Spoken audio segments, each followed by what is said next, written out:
Yet again, I think Trump is making a major foreign policy mistake. Now, he's been wanting, one of his campaign promises was to end the Ukraine war, and I think that's a noble goal and a goal that's actually good. Now, in my opinion, the war has to be ended in a way that it strongly benefits the U.S., as there's no other reason to end it in the first place, as the U.S. currently is massively benefiting from the war. So and I don't think that this beast still does that. First of all, it and this move by it's not that it's not benefiting the U.S. in any way. This plan from Trump, it's not doing that. In fact, it's bending the knee to one of our enemies, Russia, and it's not. And in the long run, it's also not helping Ukraine in a way that there will be no war in the future. So I think this move here is not good by Trump. So let's go into the details of why I don't think this is a very good idea from Trump at all. So the Ukraine war has been going on for 4 years now, and even we send billions of dollars to Ukraine in weapons agreements and in aid. Now, that has been a drain on our budget, and I do agree that's been a drain on our budget. Also, however, it's actually massively benefited the U.S. in a way that a lot of people don't seem to talk about. The way it's benefited the U.S. is mainly in two ways. It's running down Russia's army, and it's helping us improve military technology and strategy. And it's massively improving our... and due to those two reasons, I think it's actually, the war's been good for the U.S. And even though the war's been good for the U.S., and it's actually improving our situation on the world stage. So first, it's massively harming Russia. Now, due to the war in Russia, they've shown their weakness. Everyone thought this war was going to be a quick, fast-paced war where Kyiv was going to be taken in a matter of weeks or months, and Ukraine would easily fall to Russia, as Russia's many, many times bigger than them, has a larger economy, and supposedly had a superior military. Yet, that did not happen. And that's because Ukraine was actually able to show how incompetent and horrible the Russian army was in logistics. And because of that, Russia's wasted so much military technology and within this war. They've lost thousands of tanks, thousands of more soldiers. They've lost pretty much a whole bunch of their military equipment, aircraft. They've lost infrastructure, as Ukraine is now, a while back, did actually ended up attacking into Russia and blowing up a whole bunch of bridges and oil stuff and oil refineries. So Russia's been crippled from this war. They've lost tons of money. They've lost tons of equipment. Tanks were stranded on the edge of the road. Basically, they're just out there in the road, not blown up, but basically in the control of the Ukrainians, even though it was Russian equipment. And so they've lost tons and tons of money on this. Additionally, due to this war, they've been distracted, and they haven't been able to actually partner up with China as much as they need to be to actually threaten the U.S.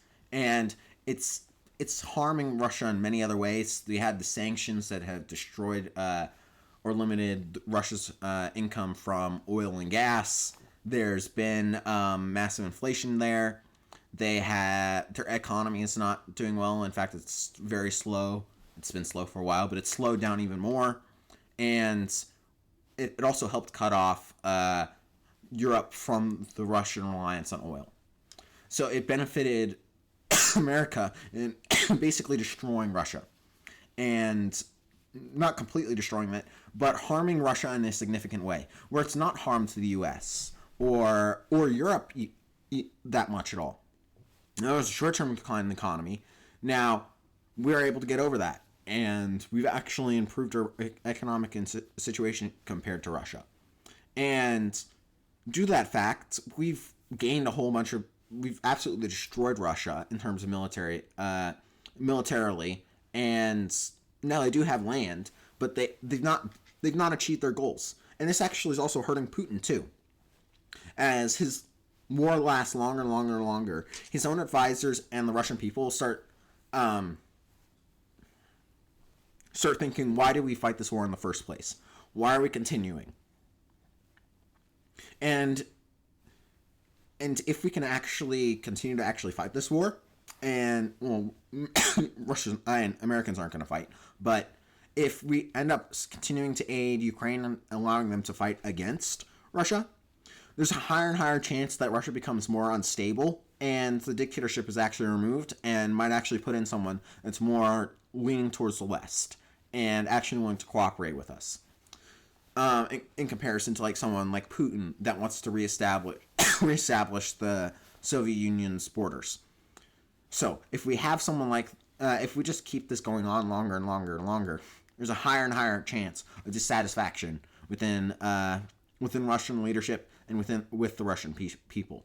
So it's less and less likely, and it's more and more likely that that we get a better outcome and eventually a a U.S. friendly state.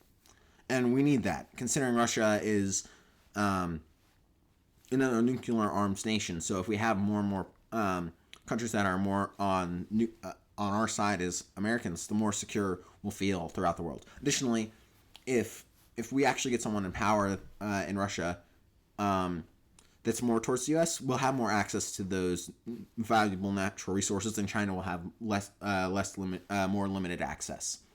Additionally, another thing is that it's actually draining, with the fact that it's harming Russia so much.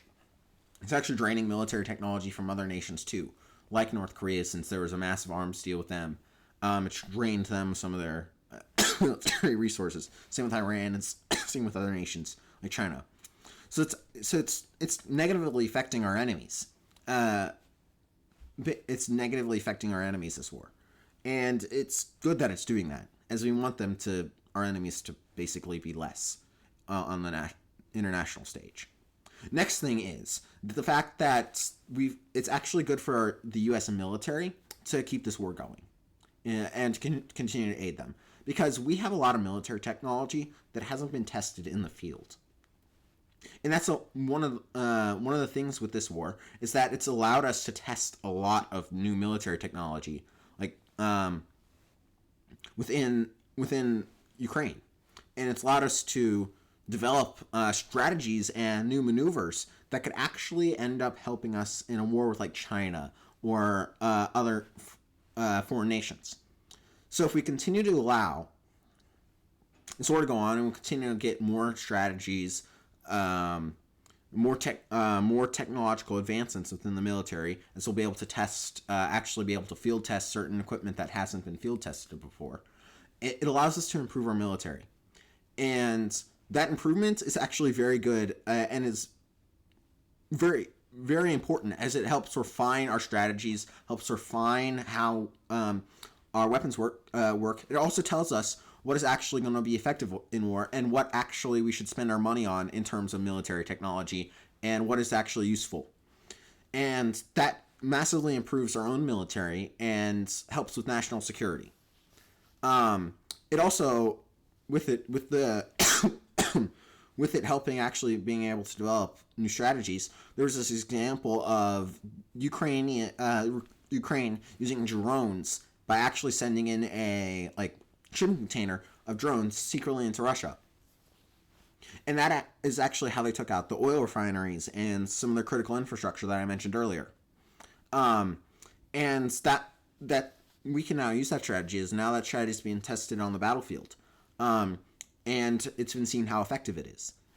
So we have now all this new strategy, new ways to fight the war, fight battles, and improve our military, because this war is continuing to go on. And that's really good for U.S. national security, especially if it's against China. So this war is actually massively helping the U.S., even though wouldn't be seen as moral to let it continuing to go, as people are dying. But I'm America first. I care about people in America, not people that are abroad. And this war is helping America. So if he tries to cut money to Ukraine, it's going to actually hurt us in the long run, as it can't actually improve military, and it will continue to stop harming Russia, and it will continue to stop distracting them. And we need this distraction to weaken Russia, because it's not costing us a lot in terms of military ability. In fact, it's helping us, where it's actually hurting Russia and their allies. Now, this deal in and of itself is also very bad for the U.S. Because if you look, it's a 28 point plan, and it's a plan to end the conflict, and it doesn't really help us in any way. If you look down here, this plan is not going to be effective at keeping peace in the long run, and it's not helping the U.S. in pretty much any way. Currently, Trump is putting a lot of pressure on Ukraine, and that's not helping, first of all. You need to put more pressure on Russia, as they're the ones that are not actually coming to the table. We actually have leverage over Ukraine. So they're naturally always going to be coming to the table in order to try to appease the U.S. But somehow we need to put more pressure on Russia to actually accept the deal.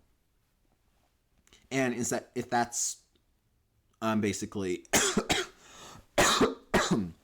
if that's basically offering to actually send more technology to Ukraine and doing weapons deal there, then that's good. But this deal does not do that. This peace deal does not do anything good for U.S. capabilities, and it won't actually result in long-term peace. So, in this deal, Ukraine's obviously going to be giving up territory. That's going to basically be guaranteed no matter what you do, as that's going to be happening. So basically, they're planning on they're giving territory to Russia, what they've gotten under the battle lines right now, and just basically freeze it there. Now, the issue with this thing, this treaty, this peace deal, it's not actually going to keep it long term. So if you look at here, Ukraine would have to limit its armed forces to 600,000 troops and enshrine permanent neutrality by pledging never to join NATO and codifying that ban on its own charter. So basically, it's saying it's guaranteed to be neutral, and it can't fight against Russia, it can't join NATO, and this isn't very good.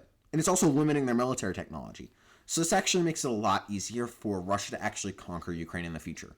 Now, we've seen Putin is actually very ambitious in terms of land, wanting to acquire a whole bunch of land back, as he has previously established that he wants to try to recreate the borders of the Soviet Union.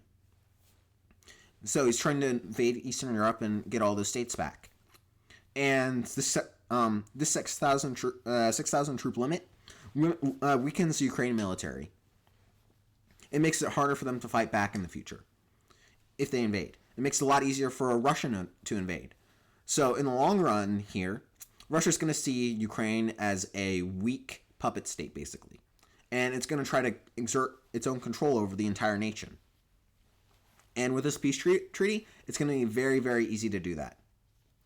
And it's not good for the U.S. at all, as we want more people, more NATO countries in, no more countries in NATO, as we'll have more territory to go up against Russia. And we'll have more allies to actually fight against our enemies. So this is bad for the U.S. here. Additionally, with the fact that they can't join NATO, this does not have any security for Ukraine. No security at all. And this means that there's going to be a future war that Russia's going to try to take over their lands. So this peace will not be held long term. And it's nowhere near effective. Because if you look at actual things that led to peace, like actual long-term peace treaties that have led to no more fighting, look at the Korean War.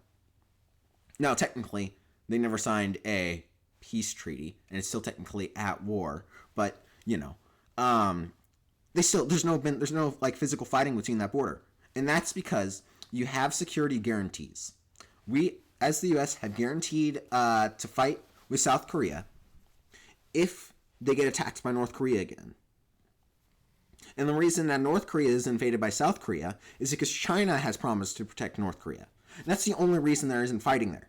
So you have to have a way to actually have a security guarantee and a way to guarantee either mutually assured destruction, basically. A way to assure that if one fights and the other, if one side fights and the other side fights, you're guaranteed to both destroy yourself. Or basically lead it to where it's so bad that there's no gaining from the battle. And under this peace treaty here, it's nothing like that.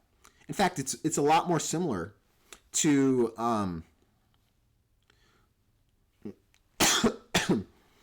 it's a lot similar to to treaties that that Hitler tried to do with Nazi Germany, and basically that didn't guarantee security.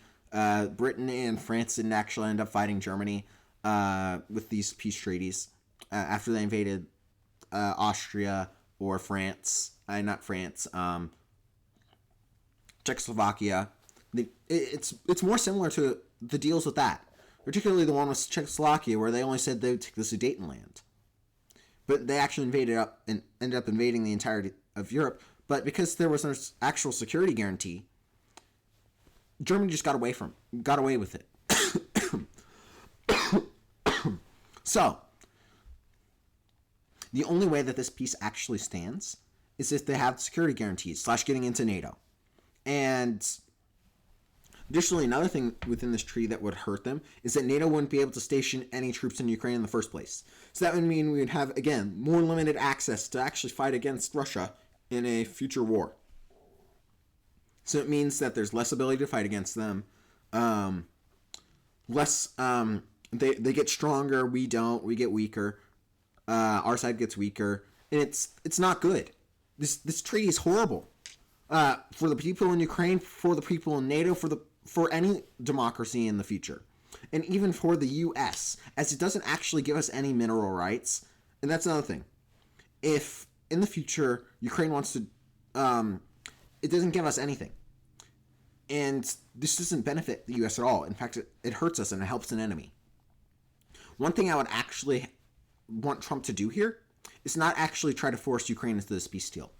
As I mentioned earlier, we need to find a way to get Russia to the table. And I think that's basically sending more weapons over to Ukraine. Now, we don't want to just give them weapons for free, as basically that would basically show us as a pushover. And we have the leverage here. So what we would want to do in a way to actually help Ukraine, but also help America. First, send over more experimental weapons technology.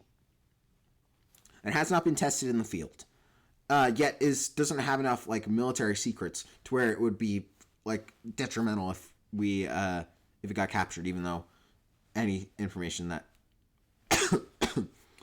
any technology that does get captures it's going to be bad, but find a way to send older technology that was invented and still needs actual weapons testing to see how well they actually do in the field. And that's what we should do, first of all. Second of all, if we continue sending aid over there, we need to actually ask for something from Ukraine. Now, I think it's great to ask. Ukraine has a lot of has a decent amount of oil and gas. Now, it's not a ton, but they have a decent amount. And that's probably one of the reasons that Russia invaded in the first place. But they actually have a decent amount of oil and gas. So we would ask for the rights to mine those once the war is over. Basically, to get the gas. Basically, ask for U.S. companies. Basically, give U.S. companies mineral rights to a lot of the minerals within Ukraine. And that would actually benefit the U.S., first of all, because they have resources that we need for our economy and stuff like that.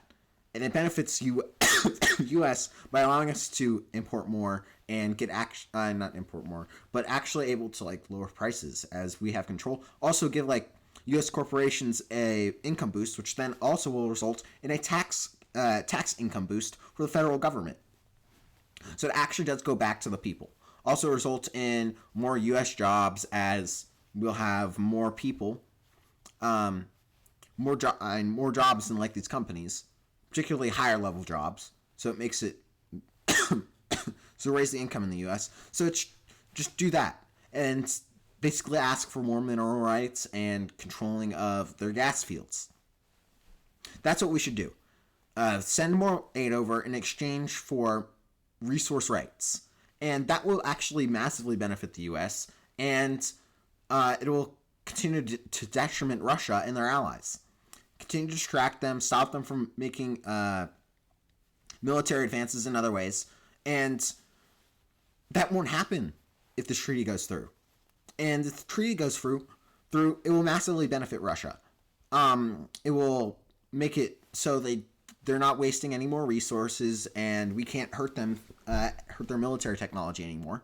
Then we can't, and if this treaty goes through, we can't actually improve our military technology as fast, and it can't improve strategies. And next, the peace deal is not actually going to be successful, as it doesn't have any security guarantees, and Russia's just in the future, maybe a year or two down the road, maybe 3 or 4, they'll just run through them again without U.S. security guarantees. And it's very similar to what happened to Czechoslovakia.